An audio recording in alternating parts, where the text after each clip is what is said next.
Whenever you are dealing with altars, you have two types of altars. You have the divine altar, which is the good one, and you have the diabolic one, which is demonic, meaning which is the bad one. So every time you deal with an altar, either you are dealing with a divine altar or you are dealing with a diabolic altar. There is no middle ground to it.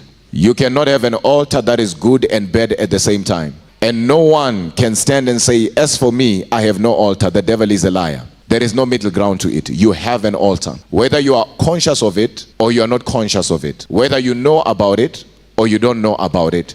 You have what? An altar.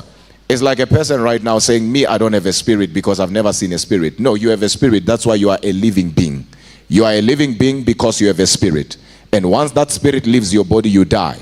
And today's message, we are mainly focusing, yes, on altars, but on altar for an altar. What that means is if there was an altar that was speaking against your altar, today your altar will contend against the altar that has been contending against your altar. Because believe it or not, life comes down to altars. Say, talk to me, Apostle. God in this season is not only restoring altars, but God is also breaking limitations. And we cannot break limitations without dealing with what?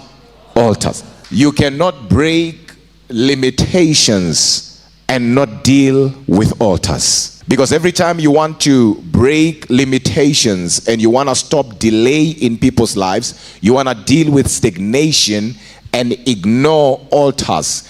It's like destroying a tree by plucking leaves out one by one. Does that make sense? When you destroy limitations, delay, and stagnation, you don't destroy this by just dealing with what is seen. Because what you see on the outside, these are just effects. But there is something that causes this to stand. So whenever I want to destroy a tree, I don't pluck out the leaves one by one. I have to go to the foundation, because it does not matter how many times I pluck out the leaves.